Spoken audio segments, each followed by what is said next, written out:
Spreading the floor is Jimmy Alapag, allowing space for him to penetrate and drive. Ang pagiging pinuno, di nasusukat sa laki.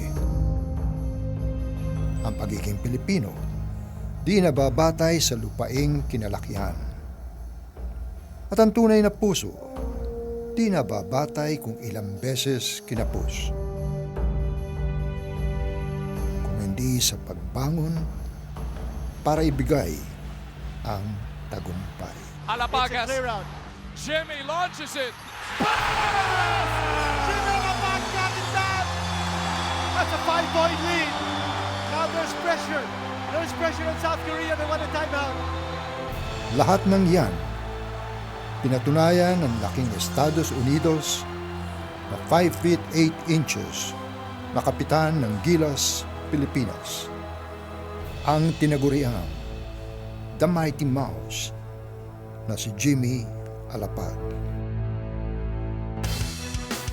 Fajardo is there for the Del free for the three. Yes, sir!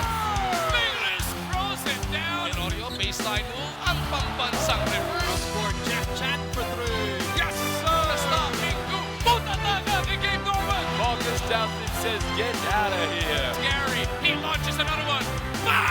Castro, hinanap si Chabel for the two-handed throw down. Jimmy launches it.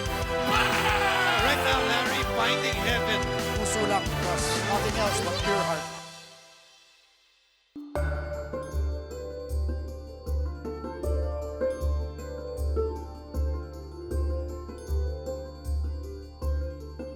Magsisimula ang mahabang paglayag ni Jim Olmedo Alapag sa San Bernardino, California, kung saan siya unang lumaki.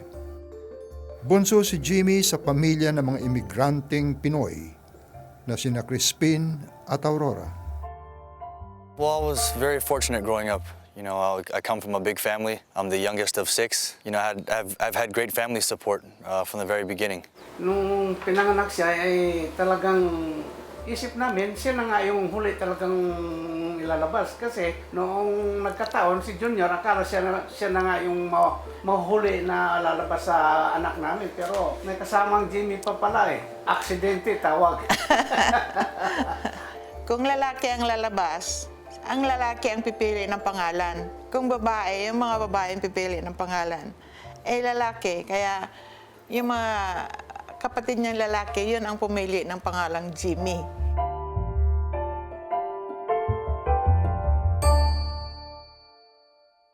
Jimmy was always the smallest. He always was the butt of the jokes. He was always the little brother, always the baby of the family. And so I think everybody always kind of looked out for him because of that.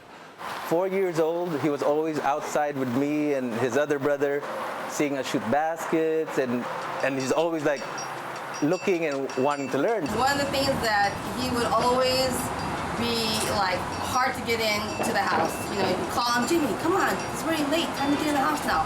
Okay, I'm coming. And he'd still want to stay out there. It started from an early age. Both of my brothers played high school and college basketball, so it was very easy to follow their footsteps with the game. Malaki naging impluensya ng mag-amang si Crispin Sr. at Crispin Jr. sa pagkahilig at paggaling sa basketball ni Jimmy. Well, growing up, I was never the biggest kid in class. Usually I was the smallest. Pero okay lang sa akin kasi, you know, having a supportive family who just, you know, was always there for me. Maliit pa siya, mahilig na siya sa basketball. Nang tingnan ko, sabi ko, baka maging basketball player ito. When I played at college, you know, Jimmy was our ball boy. He was only 10 years old at the time. You know, during halftime, while the team's in the locker room, I would go onto the court and get one of the basketballs and start to shoot around. And He's hitting three-pointer after three-pointer after three-pointer. And everybody's like, wow, this kid is so good. So they put it on TV. You know, they show this little kid, 10 years old, and they're hitting all these threes. I think the fans at the game, you know, were excited and just happy to see a young kid out there, you know, shooting the basketball and making shots. You know, my dad was probably the first one to put a basketball in my hand. Eh, mahilig siya sa bola. Bumili ako ng bola ngayon. I remember I was maybe 5 or 6 years old, we would go out front, in front of the house. He'd make me practice my dribbling and practice my shooting. You know, my dad made the game fun. Kaya sabi ko, pagkatapos mo niyan, magaling ka na, shooting naman. Ang number 1, kailangan 3 points ang masterin mo. Kaya sige shooting siya ng shooting. Alam mo katagalan, natalo na ako ni sa shooting. Karoon din ako ng 3 eh. My brother Crispin is by far my biggest influence with basketball. He taught me the game from a very young age, and dati pa, I remember so many days training in the gym, and minsan I'm crying because he was tough on me. And I used to tell him, you know, when you play against kids that are bigger than you, they're going to foul you and they're going to be really big and strong. You have to be able to deal with it. So he'd go to the basket, I'd foul him. Oh, why are you hitting me so hard? Why are you hitting me so... I'm like, I'm not hitting you that hard. You got to get used to it. Again, he goes, I foul him. Oh, he gets mad. He takes the ball. He throws the ball at me. He's like, oh, I don't want to play no more. I'm like, you don't understand what I'm teaching you, but you will later on. You know, he always took the time to explain why he was being hard on me, and he was preparing me for the future, and he wanted me to be the best basketball player that I could be. The youngster, he's becoming famous. He's gonna be famous. He's gonna play LeBron. When we were little kids, used to always practice that 3-2-1, hit the big shot. 3-2-1, hit the big shot. 3-2-1, hit the big shot. And when you train yourself to prepare and you do it over and over and over again, you don't think about it. You just do it. Knowing that you have your brother there to support you, it meant a lot, and he's someone who's a big part of my life, and I'm very lucky to have been taught and just, you know, had his presence and his influence at home. Nang lumaon, nakaedad na rin si Jimmy para magsimulang maglaro ng matinding bakbakan sa basketball. At bagamat kapos sa tangkad, ipinakita ni Jimmy ang kanyang likas na tapang, talino at galing. On our way to my old high school, sobrang tagal na hindi pabalik dyan, so excited to go back. A lot of great memories there.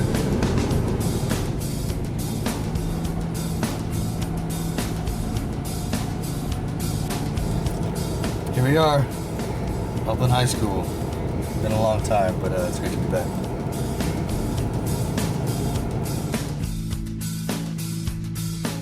Here's where we used to play my high school games. We won in the first league championship, dito, 1996, and it was 25 years for the first league championship for Upland High School. When I took the job at Upland High School, people told me, don't go to Upland High School. You can't win there.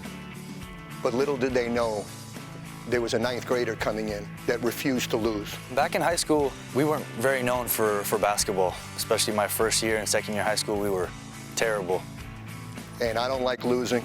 And Jimmy Alapag took the program to new heights. As soon as Jimmy came to Upland, the program completely turned around. And he will always be remembered for that. So 4th year high school, we won the league championship.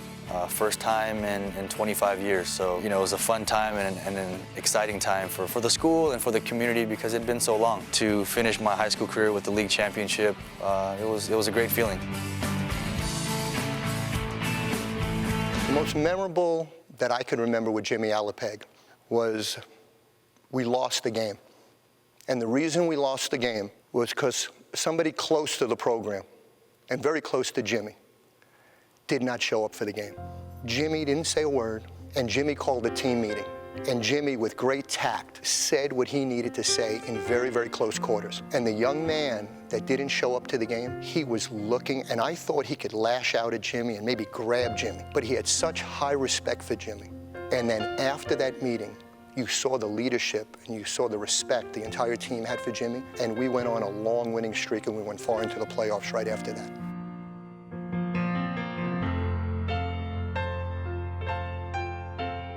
So the dog pound here, they actually made that mural for the class of '96, and here we are, almost 20 years later, and it's still there. So I feel like we still have a little piece of this gym, you know, with the mural, and seeing the 96 on the big champion.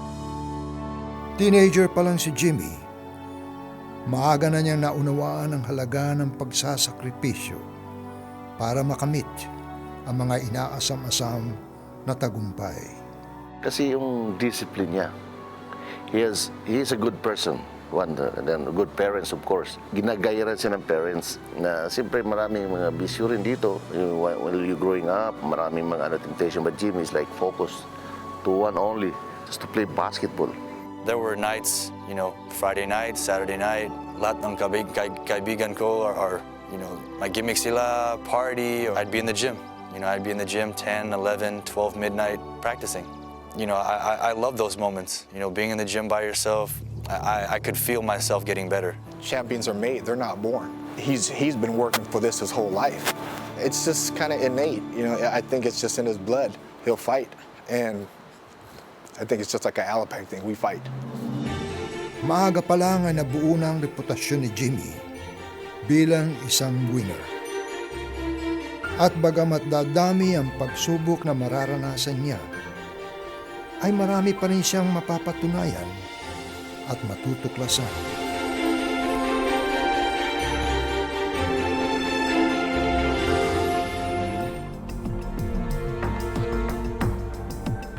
Maganda na reputasyon ni Jimmy bilang high school player at champion. Pero di pa rin siya napansin agad nang umangat siya sa collegiate level. After high school, I wasn't recruited very much, and I really only played 1 year of varsity where I was starting and I was playing a lot of minutes. From my first year high school, second and third year, I was on the varsity team, but I didn't play very much. So I think that hurt me in being recruited by the other top schools like UCLA or USC. He was overlooked coming out of high school, ended up going to Division III school, Laverne. So it really just motivated me to continue working hard. Again, when you have supportive people in your life, there's nothing you don't feel like you can accomplish. Pero dumating pa rin kay Jimmy ang pagkakataong maglaro para sa universidad. At tulad na maraming Pinoy, pinili niyang maging malapit pa rin sa kanyang pamilya. I've been very blessed to have had a lot of special people who continue to urge me to keep pushing and keep working. And after second year college, I was recruited to come here to Cal State. I found a home here at Cal State. So he found his way to Cal State San Bernardino, who had never had the success that they had until Jimmy got there. Cal State wasn't really known for having a great basketball team, but my first year we had a lot of great players. Both started off kind of slow. We didn't start at first and had kind of a bad record. Then the coach started Jimmy at the point. His game started to pick up and we started to win. Once the coach finalized him being a point guard, that's what really turned our season around. And then we broke all school records and started winning everything. Those are some of the best days of my life coaching. I've never had a point guard as good as Jimmy. Sa nung araw, kulilat sila eh. Mayroon pa doong may araw pa noon na ang gym nila ang napagaganda. Ang nanonood lang doon, wala nang 1,000, 2,000. In my first year here, we were fortunate enough to win the Western Regional Championship, which was the first in school history. So that was, again, a very special moment for myself, our family, and of course, the university. Whatever team Jimmy's on is going to win. Ngayon sa Sonoma, matatalo na sila kasi behind sila ng 1 point. They beat us at our place. Jimmy hit the game-winning shot. Hindi binantayan si Jimmy. Akala na ipapasa niya. Yung pala nili-up niya. Kaya nanalo sila. Kaya killer siya ng Sonoma. Tawag sa kanya. Hanggang ngayon. Then we went to their place and he did the same thing there. So he's always been very clutch. There was a little bit of a building rivalry, I think, at the time. And fortunate we were to win those 2 games. He's always been a great shooter. I think it's just kind of in his blood to be a great shooter.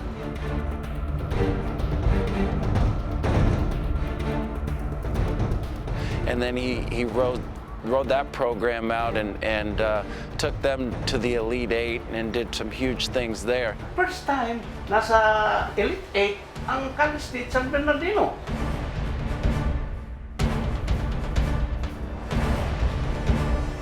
lot to this university, and it all worked out for the best. I was so hurt when he left to go over to the Philippines and haven't been back over here to be my leader. But one of the best things that happened to me since coaching. I think the biggest lessons that I learned from being in college is that, you know, it only gets tougher. Unti-unti nang lumaki ang reputasyon ni Jimmy. Hindi lang sa Estados Unidos, kung hindi sa kabilang dako rin ng mundo, mula sa lupaing kinalakihan ng kanyang mga magulang. In 2002, I came for the PBA draft, but I didn't make the deadline for Phil-Am, so things didn't work out with the draft. Basta siyang kunin ng Croatia, Argentina, saka Israel, sabi ko, anak, mag-intay-intay ka muna kasi kilala ka na magaling ka na player. But fortunately, I was still invited to try out with the national team. Kaya yun nangyari, kinuha siya ng San Miguel. When I knew that Ron Jacobs was practicing with the national team at the Moro, you know, like I always do, I went out to watch. And while I was watching, there was this young kid beside me watching practice as well. Short guy, you know. And I made the acquaintance and I found out that he was Jimmy Alapag. I actually spoke to Coach Ron while I was still in the States, and he's the one who initially invited me to try out. And pagdating ako dito sa Manila, he had his stroke.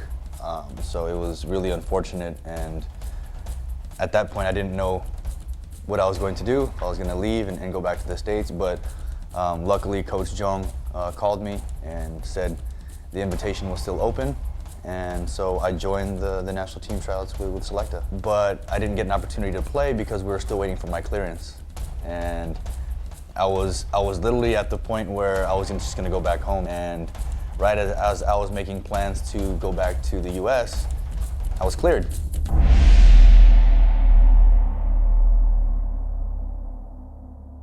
The very next game, we played in Bataan. We played Pure Foods with Derek Brown, and first 5 minutes of the game, I break my hand, and I was out for 6 weeks. And after that, you know, they had to make cuts going into the next conference, and so that was my very short stint with the national team back in 2002. Jimmy did not make the team. He healed. He stuck around, he healed, and then he went for the draft. Pumasok si Jimmy Alapag bilang virtual unknown noong 2003 PBA draft at kinuha ng talk and text phone calls bilang 10th overall pick. 2003 was it's a very deep draft. There's a lot of potential, a lot of great amateur players and NBA players in that draft. You know, I felt like I had performed really well, you know, during the workout. Yung agent ni Jimmy, si Chique De La Rosa, inaalok niya si Jimmy sa mga ibang team. Sabi niyan, kunin mo itong bata ko, magaling ito, sabi niya ganon. Tinatawanan lang daw siya kasi sabi, maliit naman yung inaalok mo sa amin eh. Imbis na sa draft ay magiging 4th place siya, naging 10 siya pero first round pa din. We had the pick. Jimmy was available for our pick at Coke. But I already had Johnny Barrientos and Ato Morano on my team, and we needed a different kind of player. And I was drafted 4th, and luckily Jimmy was still around at number 10, surprisingly.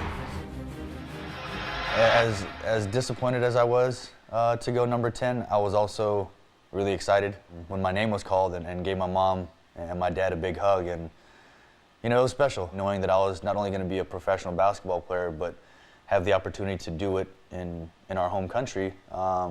It was a really, really special feeling.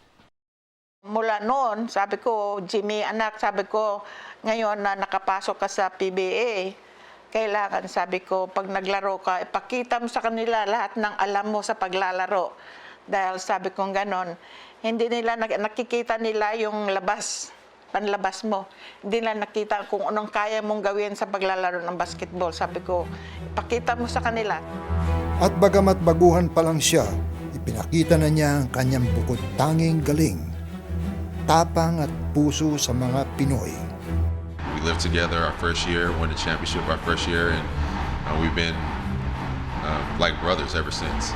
Harvey Carey and I both were really lucky to join a team with a lot of veteran leadership. 5 months into the PBA, my first conference to play against, arguably the greatest point guard to ever play in the PBA. In my first conference, Johnny has had such a decorated career. It was exciting.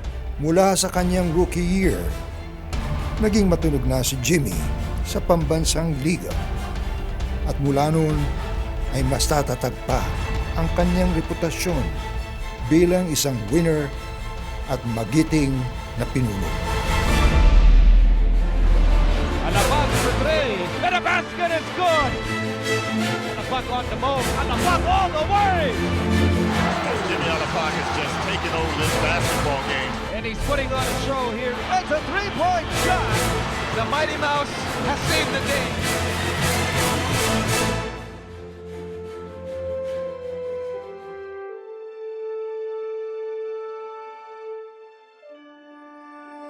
Hindi nagtapos ang tagumpay na natamo ni Jimmy sa kanyang rookie year. Sa pagdaan ng mga taon, ay nagpatuloy pa ang paghakot ni Jimmy ng karangalan para sa kanya at sa kanyang kupunan na talk and text. I think when you're a kid, you always visualize one day being an MVP as a professional basketball player, and to actually live out that dream. It was special, but I think that MVP is just not just a culmination of my hard work through all the years, but I think more so the coaches that I've had, the players that I've been fortunate enough to play with. I know for a fact that I didn't win that MVP by myself. I had a lot of help, and if I could split it 15 ways, I would.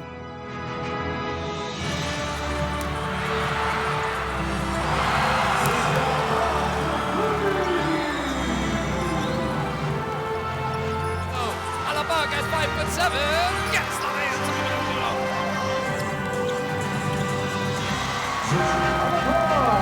I think having an opportunity to play in the PBA changed my life forever.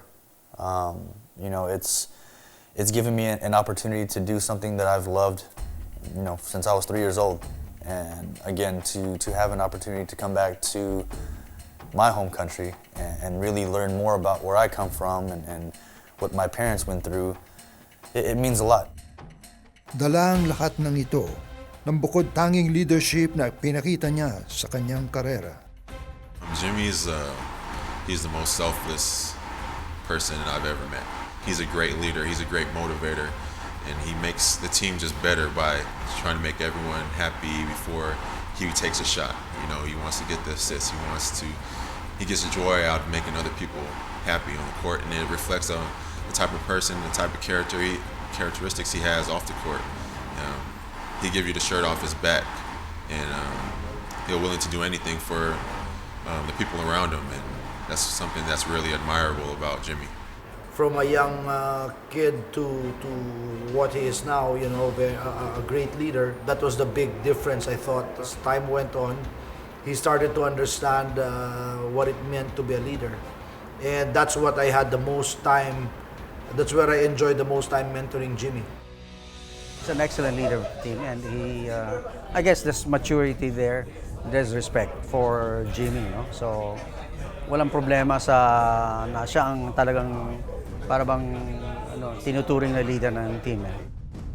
Sa kanyang paglalaro sa Pilipinas, tulad na nakagawian niya noong nasa California pa siya, ay binihusan niya ng dedikasyon ang kanyang buong basketball career. Pero sa labas ng court, ay may iba pang nadiskubre si Mighty Mouse na makakadagdag sa kahulugan ng kanyang buhay. My wife and I met towards the end of my rookie year. We had mutual friends that we spent time with often. Rufa May Quinto, she's my best friend. She used to date Rudy Hatfield. So, same group, same circle of friends. So, pag may mga gatherings yun, mas nagkikita kami. And then, dun kami medyo naging close. Slowly, we started spending more time together and talking, and really started our relationship from there. Hindi rin naging perpekto ang samahan ni LJ at Jimmy. Sa katunayan, naghiwalay din ang dalawa noon. Well, the funny thing is we were together for 3.5 years. Things weren't working out, so we took a break for 15 months. Ngunit hindi nagpaawat ang tadhana at sila'y nagkabalikan. We finally ran into each other a few times, and then we were at a mutual friend's wedding. We talked, parang after nun, we just hit it off. Parang hindi kami naghiwalay. We really used that night to talk and to understand that, you know, there was a lot more good than there was bad the first time around. And if we were going to try to start our relationship again, you know, we just have to be a little smarter and a little more mature. Wow, ang galing din ni God kasi parang ginawa lang niya, parang inayos niya kami pareho, apart. And then put us back together. I knew when we got back together. We were probably back together for maybe a month or two. And I already spoke to her father that I had plans to propose. And so I just needed time to save and just get everything ready for the proposal. But I knew. I was at the point of my life where I was ready. You know, I felt like both of us were ready to take that next step. My prayer was, God, lead me to the man that you prepared for me. And yun nga, it was Jimmy pala all along.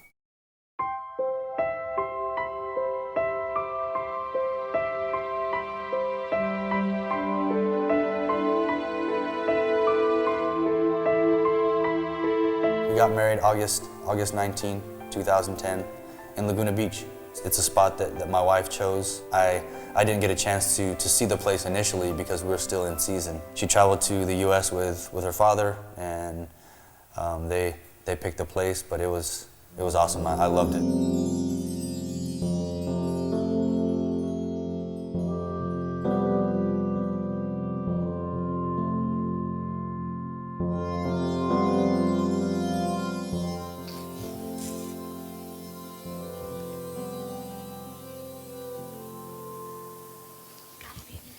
I knew this was coming. You got it, baby, you got it, come on! Si Jimmy, mas emotional siya sa akin eh. Mas lalaki nga ako in a way. Mas ano siya eh, mas emotional siya talaga. So parang tinitignan ko siya kasi sabi ko, ala, baka umiyak na naman to. I think the sun got in my eye when the vow started, so I think my eyes started sweating a little bit, but I think a wedding is special for any couple. I think it's a time not only to really unify two people, but I think, you know, more so, you know, when doing your vows, you know, for me, all the memories that LJ and I shared through the years, you know, the first 3.5 years together, the year and, you know, a few months, you know, being apart and then finding each other again, I think all of those memories kind of hit you at once. And, you know, it's an emotional day. Nauwi sa panghabang buhay na samahan ang pagmamahalan nila LJ at Jimmy. Ngunit naging bagong pagsubok naman para sa dalawa ang pagbuo ng isang pamilya. Ideally, we wanted to have a baby right after we got married, but then God had other plans. I didn't know I was gonna have a business right after the wedding, and then I didn't know the business was gonna boom. You know, we didn't give ourselves a timetable. You know, we'd been trying for a while. We tried our best not to put too much pressure on ourselves, but, you know, she knows how busy I am with my schedule, and, you know, she has a flourishing business that keeps her busy as well. So, you know, sometimes when you have two busy people, it can make things a little bit more difficult when it comes to starting a family. Pero tulad na nakagawian sa buhay nila Jimmy, di sila tumigil sa pagtitiwala at nang lumaon ay nabiyayaan din ang kanilang pagsasama. Actually, my first reaction was, I couldn't believe it. I had my brother buy me 3 pregnancy tests because we were late, and then I wasn't so sure kasi parang how many years so we've been waiting. So after the first one, sabi ko lang, I was in the bathroom and sabi ko lang talaga, baby, I think you have to come here. Tapos pinakita ko sa kanya. Pero pareho kaming parang in shock na, pero hindi pa kami naka-celebrate ng totally. Pumunta na kami sa OB and then I saw na there was really something inside. I was,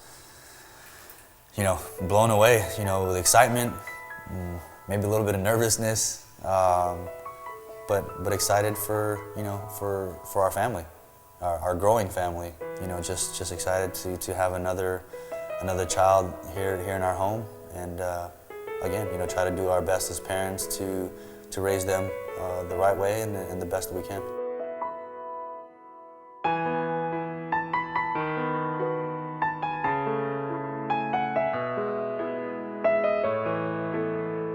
He's a great father. I can't explain it, pero sobrang perfect. Well, close to perfect. Hindi naman sobrang perfect, medyo lang. He's really loving and caring, and he'll really make it a point that he spends time.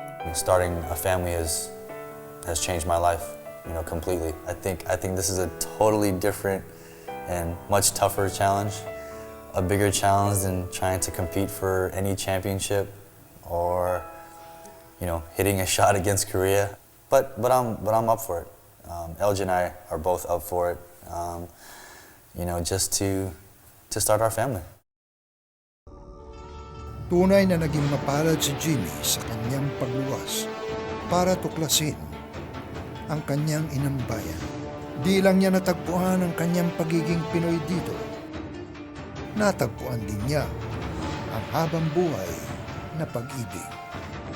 Inaasahang bagong hamon naman sa kanya ang parating ng pagkakataong maging padre de pamilya. Pero higit sa pagmamahal sa pamilyang ito, may isa pang pagmamahal na paulit-ulit na niyang pinatunayan sa nagdaan ng mga taon. Ang pagmamahal sa bayan na ipinakita niya bilang national team player. Ako si Jimmy Alapag from California, and I play for the Philippines.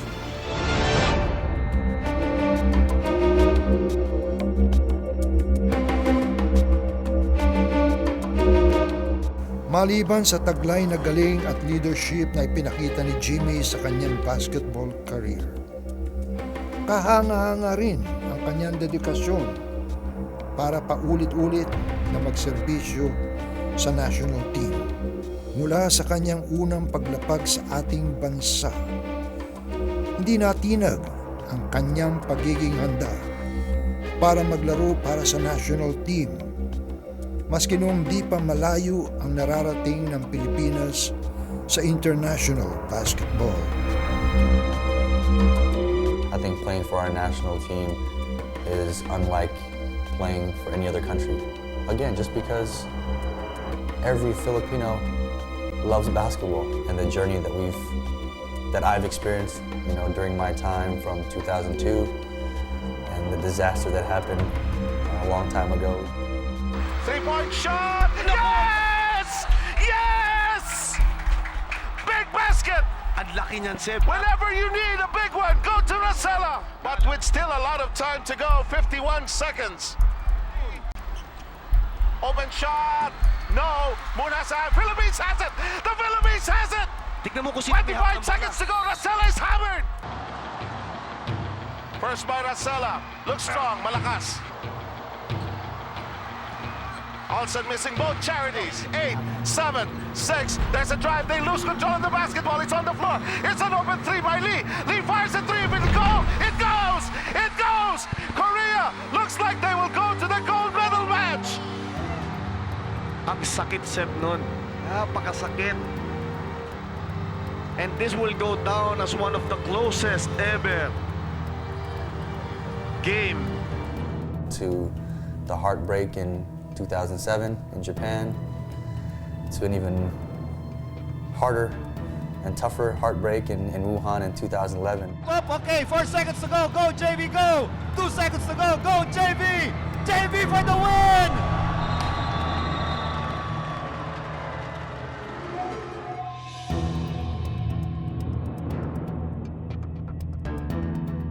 Hindi rin naman naging madali ang patuloy na paninilbihan para sa national team.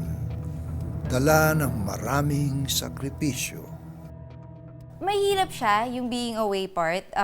Kasi same thing, even nung dito yung FIBA last year, you know, they were still confined. Oh, nandun sila sa hotel. It's part of the sacrifice. It's part of the sacrifice that we make playing for Gilas and playing for our country. But, you know, my wife's my #1 supporter, and she understands,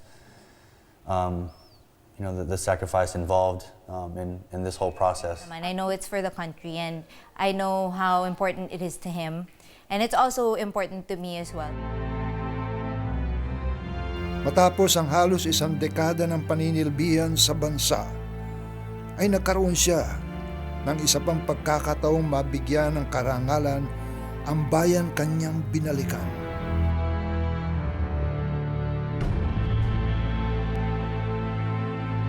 Yeah, the reason why I picked him, I could have picked any other guy, was because I trust him completely. At alam ni Coach Reyes na siya ay captain doon, kaya ginawa na rin siya sa Gilas kasi marunong siya makisama, nagkakaintindihan sila sa buong team niya. I know that he's going to be the leader, and you know his teammates trusted him enough to vote him team captain as well. Kung mayroong practice, siya ay nauuna doon. Siya nauuna nag-shooting ng threes.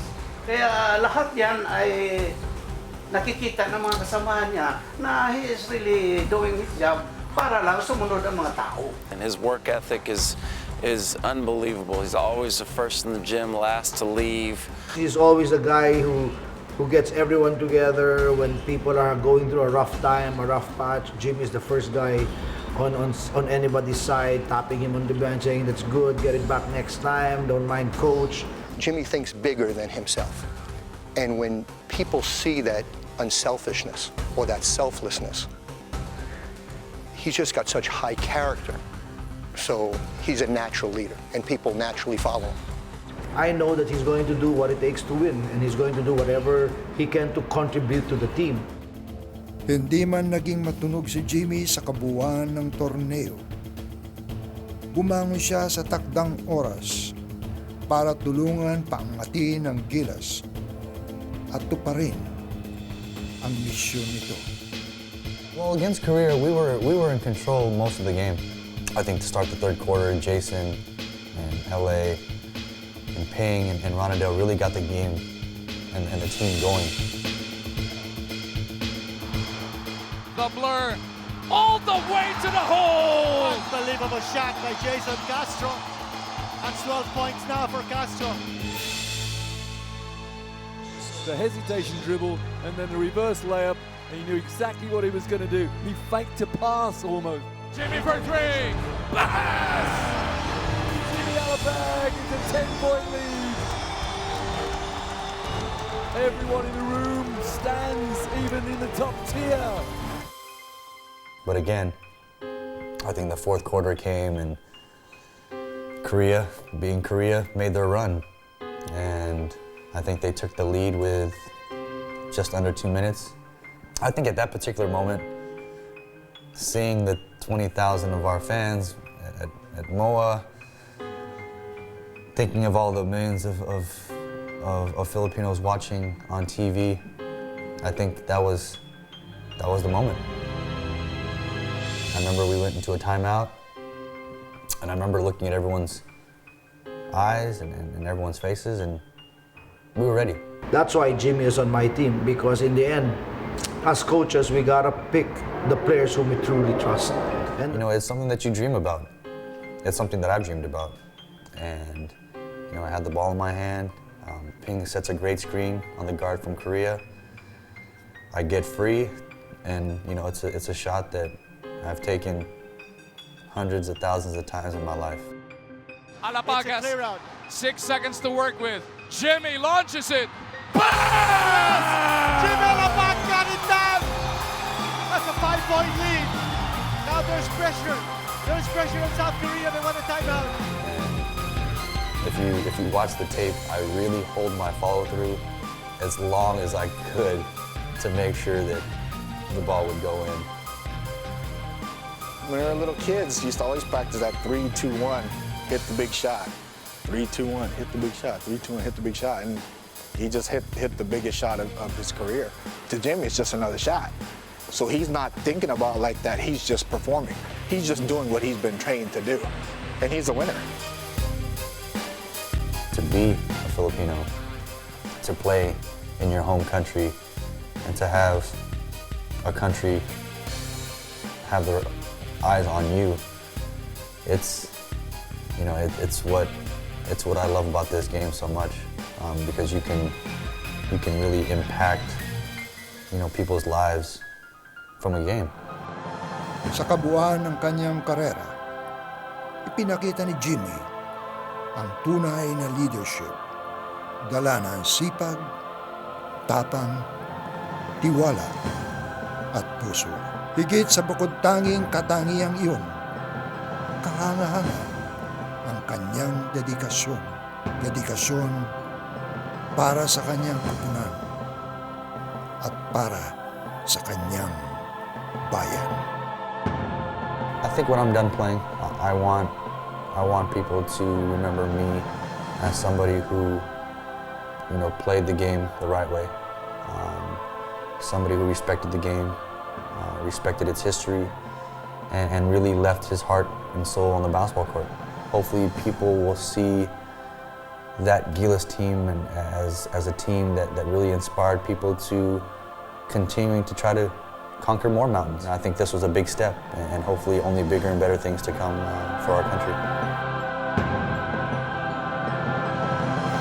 Ano man larangan, mayroon ka. Maaari mong sundan ang yapak ni Jimmy para maabot mo ang iyong pangarap.